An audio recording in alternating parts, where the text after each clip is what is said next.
Robert Anderson in the flesh. Look what the Lord dragged in. You still remember the way to my office?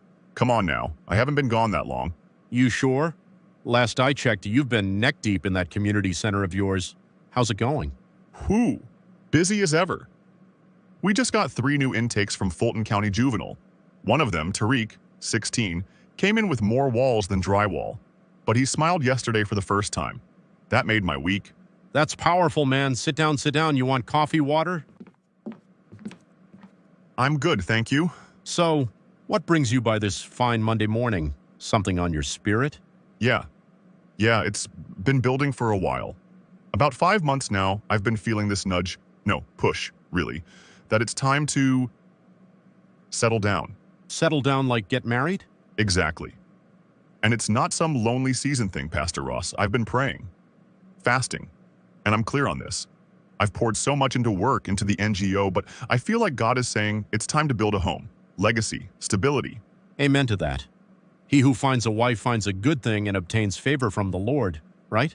Proverbs 18:22. That verse won't leave me alone lately. Well, let me start by saying I'm proud of you. Seriously, Rob, what you've built, Restoration Point, it's impacting lives. I know you didn't do it for applause, but the city sees you. God sees you. I see you. Thank you. That means a lot. So, who's the lucky woman? Actually, there's no one yet. That's why I'm here. Oh, so I'm a matchmaker now?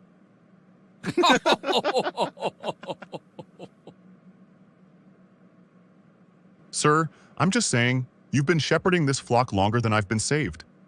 You know who's who. I only gave my life to Christ 7 months ago. I don't know anybody beyond hey and God bless you from midweek and Sunday services. Fair, I'll give you that. I'm looking for someone who gets it, you know? My life's not normal. The hours are long, the stories are heavy, the bank account looks like it's thriving, but 80% of it isn't even mine. Every dollar that comes in, grants, donations, pledges, that's Restoration Point's money. I draw a fixed salary, just enough to live reasonably. The rest goes to the kids, therapy sessions, skill-building workshops, emergency housing. That's integrity. Most folks wouldn't do it like that. Thanks. But the women I've dated before I got saved, man, they saw 5 figures in my bank account and thought it was bottle service time. Birthdays in Miami. Gucci for no reason. I tried explaining, but they'd say, "Ain't nobody using that money today. Why can't you take me out?" Like, they couldn't understand that the absence of a crisis at the moment doesn't mean the funds are up for grabs. That's real. That's discernment. Exactly. I don't need a woman who's just churchy. I need one who understands purpose, calling. Someone who doesn't see what I do as charity work but as kingdom work. You know, that narrows things down a bit. I could name a few sisters here at Living Rivers, but there's someone else that comes to mind. Who, sir? Sadie Fuller. Sadie Fuller. I don't think I know her. You wouldn't. She's not a member here. She worships over at Covenant Harvest in Decatur. I go there every second Sunday of the quarter to preach. That's where I met her. So what made her come to mind? Because she does exactly what you're looking for. She's a part-time nurse at Grady Memorial, but more than that, she volunteers weekly at a faith-based crisis center. They work with girls aging out of foster care, teen mothers, young women with PTSD from domestic abuse. You serious? Every Thursday, like clockwork. She teaches budgeting, self-defense, helps run healing circles, doesn't post about it on social media to get praise, doesn't flaunt it, just does the work. I need to meet her. When can I meet her, please? Hold on, Romeo. I'm not sending you on a blind date. I'll make a call. But if you're that serious, you can drop by her church next Sunday.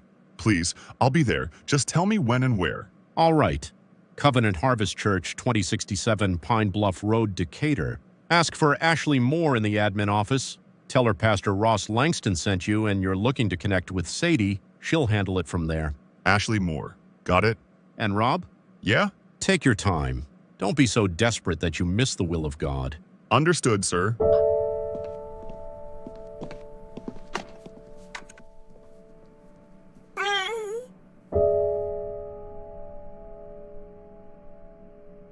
He's really gone, isn't he? He left a letter, not a gravestone. That means there's still a God who can bring him back to his senses. No, Pastor Ashley, you don't get it. He said he's not coming back.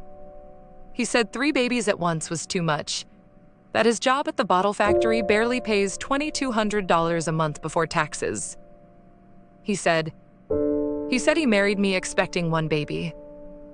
Not a whole army. I know what that man did was extremely horrible and painful, but I want you to know these little ones are not a mistake, Jennifer. They're miracles. Miracles? How do you say that when their father ran from them like they were a curse? How do you call them miracles when the moment they got here, I became a single mom with no help? Because Psalm 127 says so. Children are a heritage from the Lord, the fruit of the womb, a reward. I know it doesn't feel like it right now. I know it looks like the enemy won, but your story isn't over. This chapter feels like abandonment, but God writes better endings than this. We serve a God who fathered an entire nation in the desert, Jennifer. You won't raise these kids alone. I thought this would be the happiest week of my life. Instead, I'm here on day 3 postpartum trying to figure out how to tell my blind dad I need diapers, and I don't even know how I'm getting home from the hospital. This is from the youth ministry. Every single young adult, every college student, every high schooler who could give, even if it was just $10, we put it together for you. That's $5,700 in there. It'll cover diapers, formula, Uber rides, and a decent stroller set. And we're not stopping there. As long as the Lord keeps providing, we'll keep supporting. You're not alone. Not now, not ever. I don't know what to say. You don't have to say anything, just heal. We'll be back tomorrow with more supplies and a breast pump. Sister Tanya from the wellness team is bringing one from her clinic. And I'm bringing freezer meals. I made turkey chili and cornbread last night. Low sodium, good for postpartum recovery. You ladies are angels. Nah, just women of God who know what it means to show up. 3 babies, Sadie. 3, and no husband in sight. God help us. I still can't wrap my head around it. 1 minute he's there. Next minute it's a letter and silence. This is what I've been trying to tell the sisters in church. This right here is why I speak the way I do about marriage. A man can love you in words, Sadie. He can pray in tongues louder than the drummer's cymbals. But if he's not stable, financially, emotionally, spiritually, he'll crumble when life hits. And it will hit. I hear you. No, I need you to do more than hear me. I need you to absorb this. Don't marry a man with vision, but no vehicle. Because love can fill your heart, Sadie, but it can't fill a pantry. Jennifer thought love was enough. She thought his soft words and Sunday prayers would carry her through motherhood.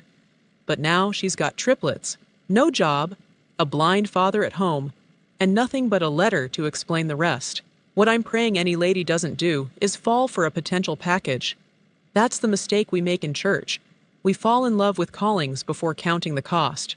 So you're saying ladies shouldn't even consider a man unless he's established? I'm saying, don't marry into pressure. If he's not already standing on something solid, financially, emotionally, and yes, spiritually, you will become his crutch. And crutches collapse under weight they weren't built to carry. What about shared building? Sacrificing together? You can build together, yes, but don't be the one bringing all the bricks. I've sat beside too many women at hospitals like this. Too many crying in the back room at church because the man they built with disappeared when the roof caved in. Ash, did something like this happen to you? That's a conversation for another day. But yes, I've seen enough broken homes and ministry women quietly suffering to know poverty is not noble. Financial struggle is not romantic. A godly man should prepare a life before he invites you into it. Even if he's truly called by God?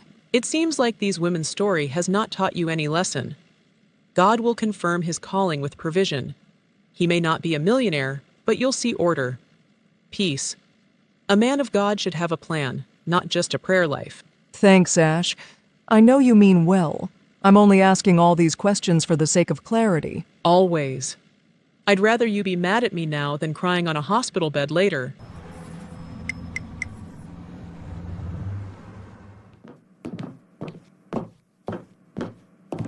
Oh, look who finally decided to descend from the mountaintop. Man, relax. I was only gone for what, 6 hours? 6 hours in this place is like 6 days in the wilderness? I've been calling your phone since noon, straight to voicemail. I thought you joined a monastery or something. I went to see Pastor Ross. Didn't want distractions, so I switched the phone off. Respect. I figured it was something spiritual. You always got that, I just left a prayer room look when you come back from that man's office. That obvious? Like ash on your forehead, brother. Anyway, quick update. We had a walk-in today. 15-year-old named Malik, just out of juvie. His grandma brought him. She's from Old Fourth Ward, said she heard about us through your interview on Channel 11 last month. That's great. Did intake get him processed? Almost.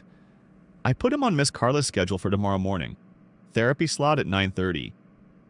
But we've got a funding issue with the tutoring program. One of the grant payments bounced back. Bank said it was a signature mismatch on the electronic form. All right. I'll call Helen at Fulton Foundation first thing tomorrow. Anything else?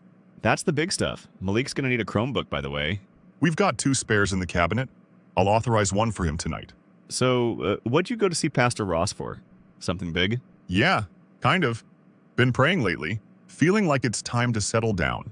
Wait, settle down like wife, kids, mortgage? Yeah, marriage. Pastor Ross said the same thing. Said it's time. So I asked him if he knew any solid godly women. Someone who'd understand what I do. You know, purpose-driven. You? Playing holy matchmaker? This I gotta hear. He recommended this woman, Sadie Fuller. He said she's a part-time nurse but also volunteers every week at a faith-based crisis center for girls who aged out of foster care, teen moms, PTSD survivors. She's been doing it quietly for years. Wait, hold up. Did you just say nurse? Yeah, why? Rob, don't do it.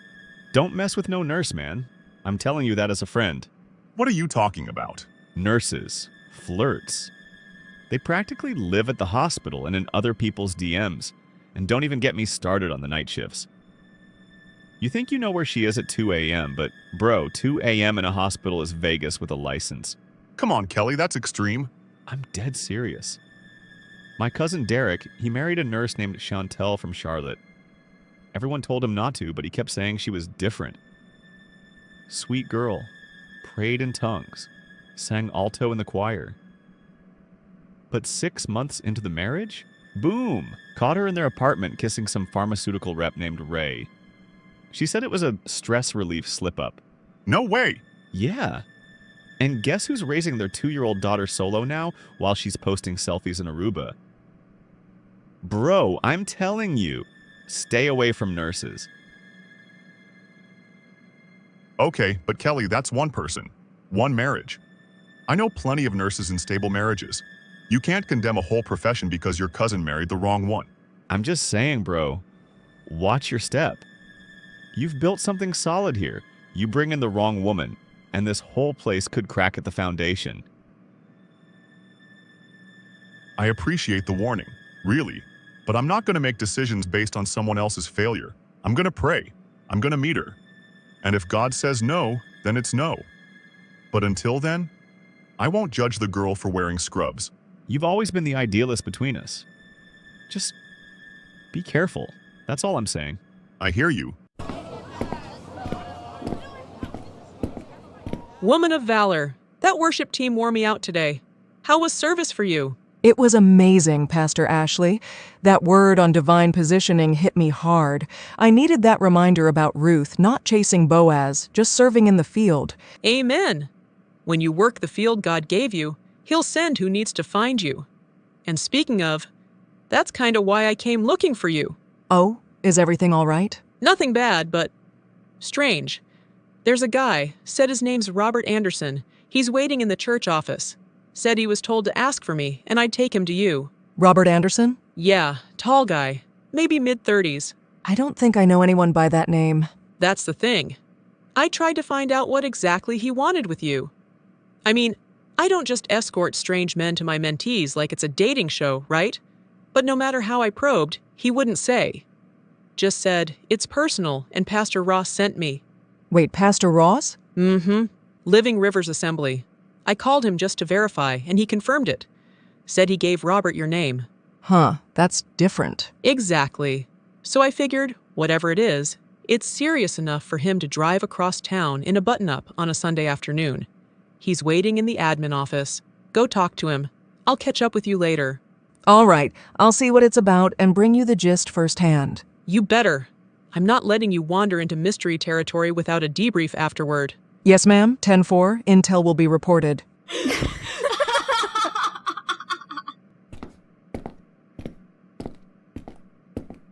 Hi, Sadie Fuller? Yes, and you must be Robert Anderson. That's me. Thank you for making time to meet. I know this probably feels a little sudden. A little? Sir, I was just in the fellowship hall trying to snag the last red velvet cupcake when Pastor Ashley told me a man was here personally requesting me by name. You have no idea the thoughts that went through my head. Yeah, Pastor Ross warned me this might come off a little unconventional, but I got your name from him. He said to ask for Ashley Moore, and she'd point me in your direction. I know Pastor Ross. I've heard him preach here a few times, but I had no clue he was branching into matchmaking services now. Right? He said the same thing. Don't get used to this. I'm not eHarmony. I guess he's just making an exception for me. Well, clearly I must have made some kind of impression for him to give out my name without warning. From what he told me, you already made an impression where it counts. Your work with the Crisis Center, your consistency, your heart for ministry. I was genuinely encouraged. Well, let's sit. You've come all this way. Let's talk. So, let me be upfront. I gave my life to Christ about 7 months ago, August 13th, a Thursday night revival service at Living Rivers.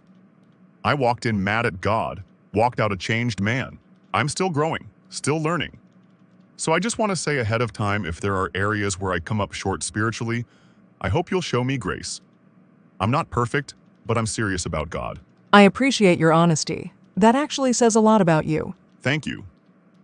Now, this may sound crazy, but I came here because I'm interested in pursuing marriage. Not rushing into it, obviously. But I've been praying, fasting, and asking for direction. When I told Pastor Ross that I felt it was time, he recommended you, not just because you love the Lord, but because of what you do. You mean the volunteer work? Yes, ma'am. See, I run a youth reintegration center in South Atlanta called Restoration Point. We work with teens from broken homes, former juvenile offenders, kids caught up in gang violence or abuse. It's hard, it's heavy, and it doesn't exactly come with glamorous hours.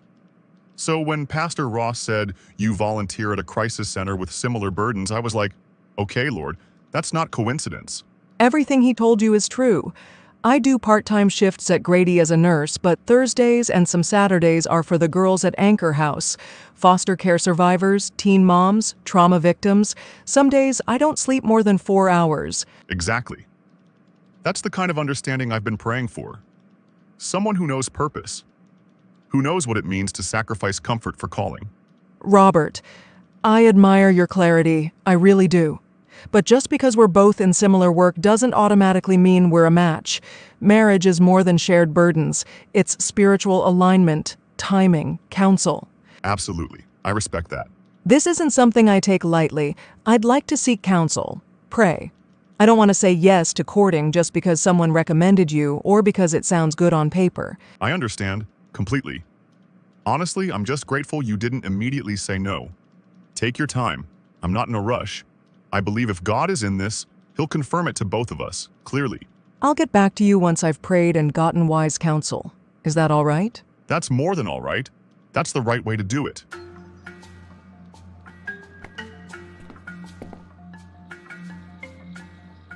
All right, spill.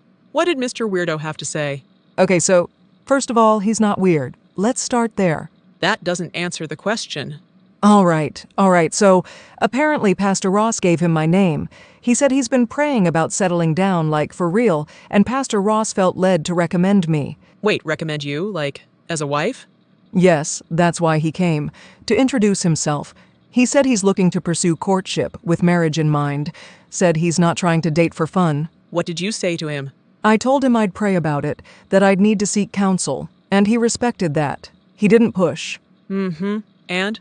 And I'm not gonna lie, I kind of like him. Sadie. I'm serious. There's just something about him. His voice, his eyes, the way he talked about God, about his calling. He runs this reintegration center for at-risk teens and former juvenile offenders. It's called Restoration Point. He really cares about these kids. You can tell it's not just a project, it's purpose for him. Sadie, stop. This is not the time to be swooning over a man's eyes. This is a life-altering decision. Marriage isn't a mood, it's a mission. I know that, Pastor Ashley. That's why I said I'd pray. Okay then, riddle me this.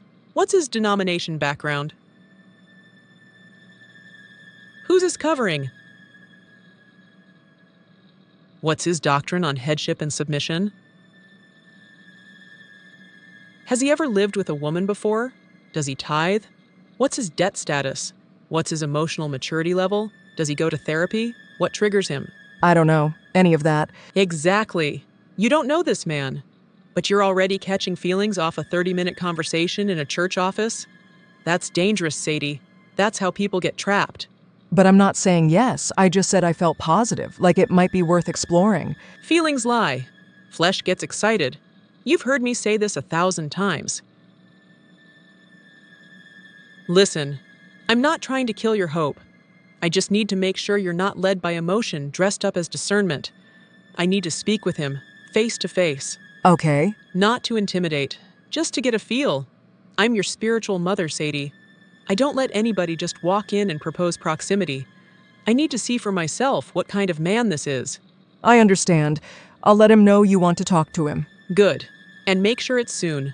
Don't let feelings get ahead of revelation. Sure.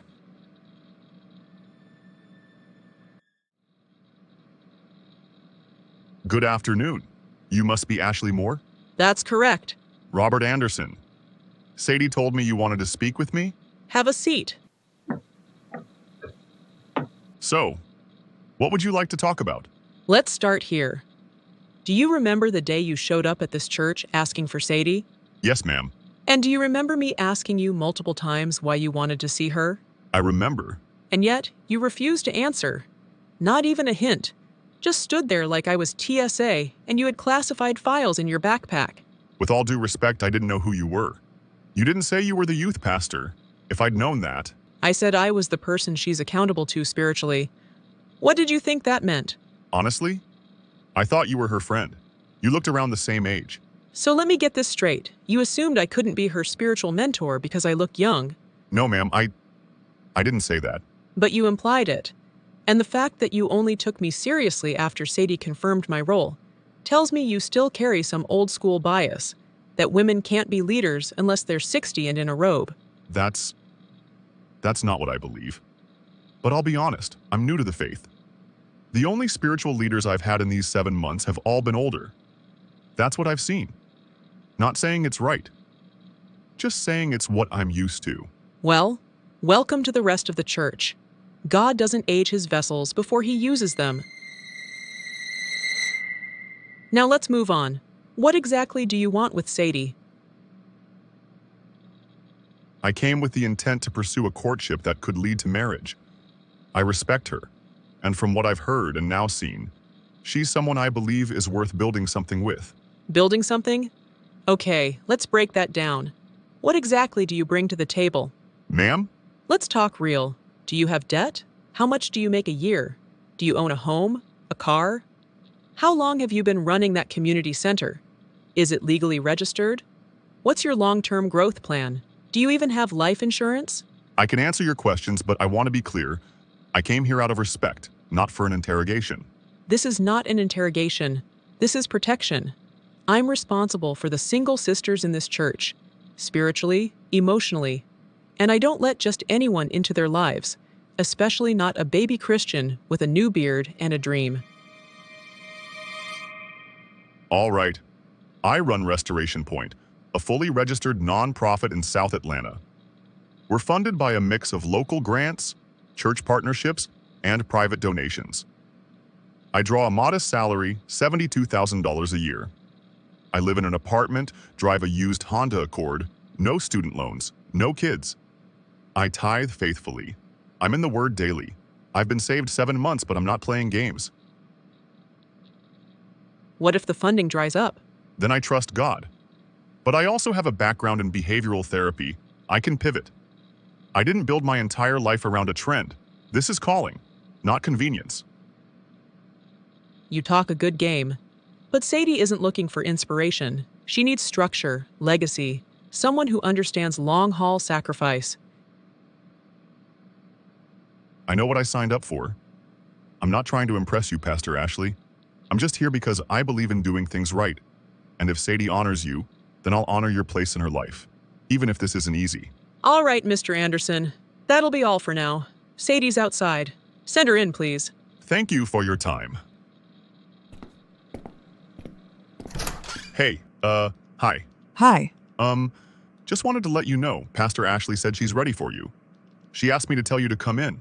Okay, thanks. Yeah. I guess we'll talk later? All right, that's fine. Sadie, what I'm about to tell you isn't easy. But I need you to hear me clearly, with your spirit, not just your heart. I've been in ministry long enough to know when something looks right but isn't. And after sitting down with Robert Anderson, I'm telling you, he's not it. I know you're looking out for me. I really do. But shouldn't a decision like this take weeks or even months to discern? You can take weeks. I don't need that long. I'm a prophetess, Sadie. I hear from God. And the impression I got from him is no. A firm no. Let me break it down for you. Yes, he's passionate. Yes, he runs a center. But do you know what that means financially? He doesn't earn, he survives. He lives off of donations, pledges, community pity. But he draws a modest salary. A modest salary? His stream of income is not reliable. Today he has donors. Tomorrow he might have none. That's not a provider. That's a financial gamble. But he seems responsible. I mean, he doesn't live lavishly. That's because he can't. He's not choosing to be simple. He has to be. There's a difference. And then there's the spiritual gap. You've been walking with the Lord for what, 8 years now? Going on 9? Good. He only got saved 7 months ago. 7. That man's still drinking spiritual milk while you're chewing steak. Now imagine you marry him, and he becomes the head of your household. What happens when you disagree? What happens when he tries to lead, but hasn't matured enough to listen to God for a family? It's not just about prayer. It's spiritual stamina. And he doesn't have it yet. But can't growth happen over time? In marriage? Unlikely. You'll be unequally yoked, not in belief, but in maturity. And trust me, Sadie, it will wear on your soul, slowly, quietly, until you're tired of playing leader behind a man who's supposed to be leading you. You are called, Sadie. You are anointed. You don't marry someone still figuring out the basics. You need a man with vision, backbone, and depth. Someone who covers you, not someone you have to constantly explain spiritual things to. Of course, you can do what you want. You're a grown woman. But I am your spiritual mother, and I am telling you, this man is not it. And if you truly respect the oil of God on my life, I'm asking you to trust me on this one. Yes, Pastor.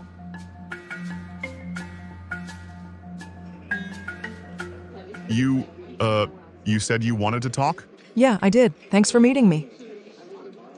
So, what's on your heart? Robert, you're a good man. You really are. And I admire your passion, your transparency, your calling. But I don't think we're the right fit. My spirit just doesn't feel peace about moving forward. why don't you think we'd work? There are a few reasons. We're in different seasons of life. You're just starting out in your walk with Christ, and I've been walking this path a long time. There's also your work. It's important, no doubt. But it's also unpredictable, and I've always envisioned a kind of stability, a structure I don't think you can provide right now. Sounds like someone else's voice is mixed in there. What? Are you saying no because you believe this can't work, or because Pastor Ashley said it can't? It's not about Pastor Ashley. Are you sure? Sadie, look, I respect Pastor Ashley. I really do. But what I asked for wasn't a wedding date. I just asked if we could pursue something, slowly, prayerfully. Not because Pastor Ross thinks we match, not because Ashley approves or doesn't, but because we feel a tug that's worth exploring. Just a few months of courtship, to see if God is truly leading this. Robert, I've made my decision, and my no is no. All right. No need to force something that's not mutual. I pray God gives you the desires of your heart. For real, you're an incredible woman. And I pray he keeps blessing your work. You're doing something the city desperately needs. Take care of yourself, Sadie.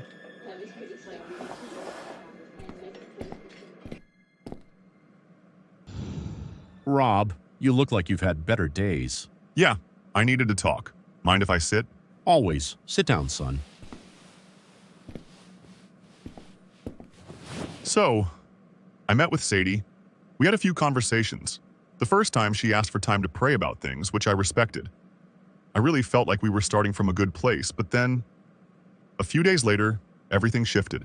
Shifted how? Her whole tone changed. Cold. Final. She said she didn't think it would work. But it wasn't just what she said. It was how she said it. I don't think that no came from her. You think it came from... Ashley, her mentor, pastor, whatever she is to her. I don't even know what I did wrong, but the moment I spoke to that woman, it was like I was already disqualified. She grilled me about my finances, my calling, my savings account, like I was applying for a loan, not marriage. She didn't think you were good enough? I could feel it in the room, Pastor. She didn't have to say it. I saw it on her face. And now, Sadie, she just backed off completely. I really liked her. I was willing to take my time, build it slowly, even go through the fire together. But it's like someone else made the call for her. Rob, I hear you. And I won't lie, I'm disappointed too. I thought Sadie would at least walk this thing through with you in the spirit of discernment, not secondhand decision-making. Exactly. Look, I'm not asking her to marry me tomorrow. I just wanted the chance to walk a few miles and hear God together, without outside pressure. Could you please talk to Sadie on my behalf? Let me say this. If Sadie let Ashley's opinion override her own peace, that tells you something, Rob. She wasn't all in to begin with. Because when someone really wants something, or someone, they'll at least fight through the noise. They'll press in. If she let another person's fear or even counsel talk her out of it that quickly, then maybe she didn't want you the way you wanted her. I hear you. It just hurts. I know, and you're allowed to feel that. You're human.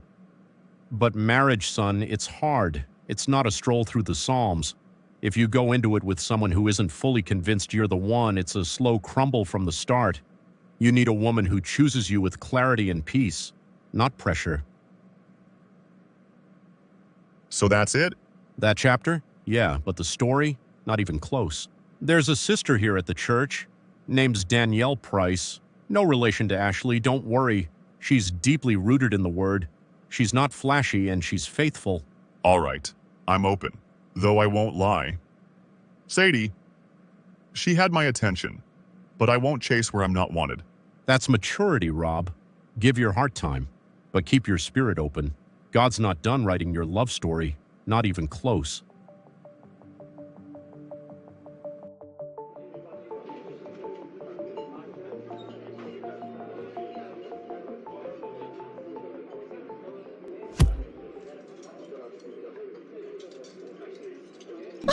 Why did I bring you two along? But I didn't do anything. Janet started it. That's a lie. You shoved my shoulder twice while we were talking to the boy from Cedar Ridge. Talking or you giggling like a squirrel? Mom, did you hear that? He's impossible. If you two don't quit it right now, this will be the last event I ever let you attend in your lifetime. I will start leaving you both at home. Understand?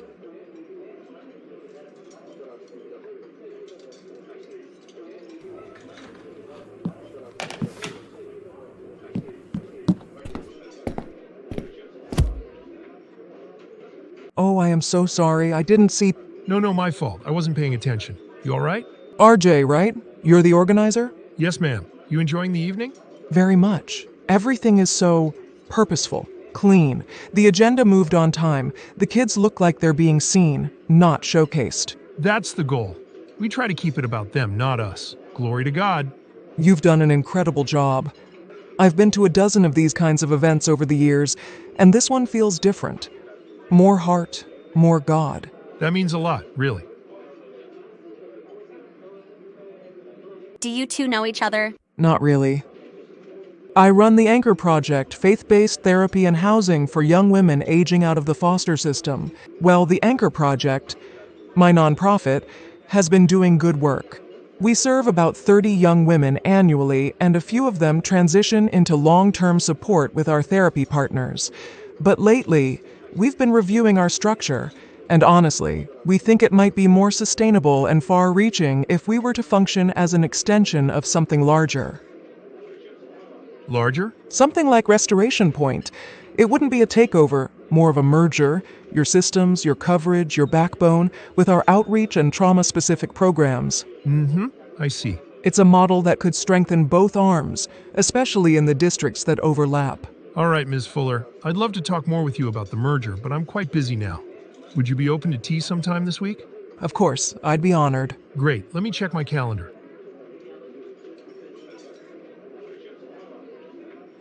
Sheesh. This week's jammed. But I could squeeze in 7 p.m. Friday evening. That's if your husband doesn't mind me borrowing you for an hour. Mom's not married. She's single. What my daughter means to say is, I'm not married. And yes, 7 p.m. Friday works. Mom, who is RJ? Yeah, the man was giving off secret government energy. He's not a secret agent, he's a philanthropist, organizer of the fundraiser we just attended. You two were talking like you've known each other for years. It just felt natural, that's all. No big mystery. And we were all there to make connections, remember? That's what fundraisers are for. So what kind of connection were you trying to make? The kind that helps me launch the home I've been planning. I told you I want to expand the Anchor Project and start fostering again. Maybe even adopt more kids. More kids? Finally, I am so sick of only dealing with Joseph. Oh, wow. So now I'm the plague? No, you're just 90% of the noise in our house. Mom, tell her she's annoying. Janet, be kind. Joseph, be less loud. And both of you, zip it. I'm trying to drive.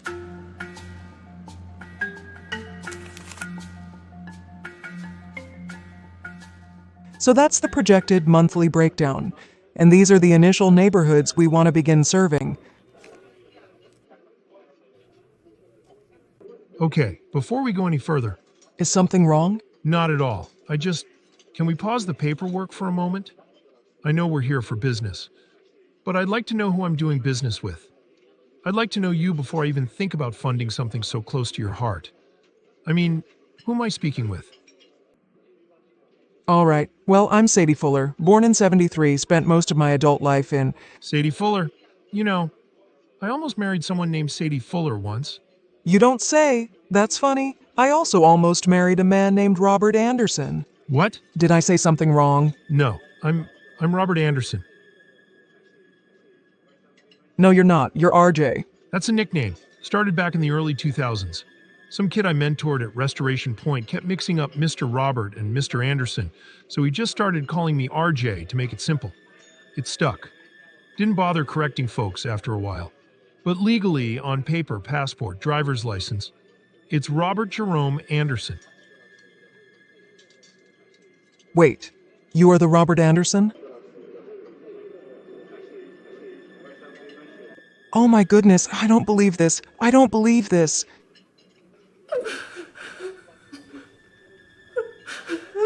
So where are you at now? What happened after Ashley broke us up? You were the standard. Nobody matched what you carried. Every man that came after you, they all fell short. I kept comparing them to you, and by the time I was willing to let go of perfection and make peace with reality, it was too late.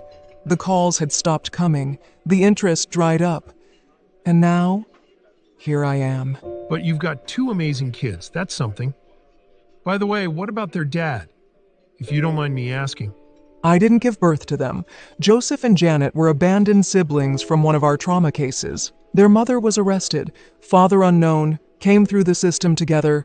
I couldn't let them be separated, so I gave them my name. Sadie, you have the kindest heart I've ever known. Thank you. What about you? What happened after me? Eventually, I married someone else. We tried. But after 6 years, it was clear we were building on different blueprints. She hated how open our home was, said she never felt safe, that she wanted a normal life without strangers walking in at dinner. One day I came home, house was empty. At first I thought she was kidnapped. Then I found the envelope she left behind. She wasn't kidnapped or in danger or anything like that. In fact, she didn't want to be found. I'm so sorry. 3 years ago, her family reached out. Cancer. She passed before I could ever make peace with it. Sadie, it's been 28 years, and you still look incredible. So do you. And I've heard about the work you've done. I was at that fundraiser to connect with you. Running the center. It's overwhelming. So much of it's been out of pocket. I thought if anyone would understand this chaos, it would be you. So Pastor Ross was right. We were aligned from day one. Purpose for purpose, only life got in the way. Not just life, bad choices. It's easy to get pulled off track when we outsource hearing from God to someone else. I know Ashley meant well. She'd seen too many messy men in church hurt good women. She wanted to protect me. But that didn't mean her voice was God's voice. 'Cause looking at you now, I know that counsel wasn't divine. This reminds me of Peter. When Jesus talked about his death and Peter said, "Far be it from you, Lord. This shall not happen to you." He said this out of concern for Jesus. But yet Jesus turned to him and said, "Get thee behind me, Satan." It wasn't that Peter was possessed, it's just the devil can also speak through well-meaning people. Peter loved God, but still he spoke out of alignment. That's why Scripture says, "In the mouth of 2 or 3 witnesses shall every word be established." 2 Corinthians 13:1. I never confirmed what I heard. I just took her word as the gospel truth. Where's Ashley now? She lives overseas now, happily married with 3 kids. One of her daughters got married last year here in the States. Very beautiful wedding ceremony. Wow, good for her. Yeah. Well, this meeting was supposed to be about business, so how about we reschedule? But next time, not for planning or fundraising, just us. Yes, I'd like that very much.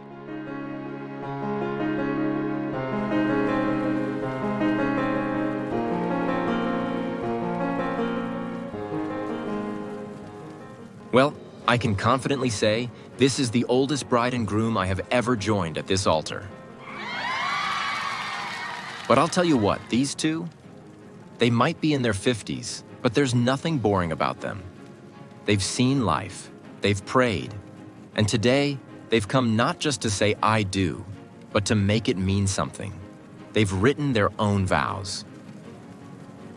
Robert, I wish I had made this decision 28 years ago. I let someone else speak louder than the Holy Spirit in me. I confused spiritual authority with spiritual control, and I lived with that silence for years. But God is so kind, so patient, so redemptive, that He gave me a second chance. And if it takes another 28 years to love you the way I was meant to, I would wait all over again.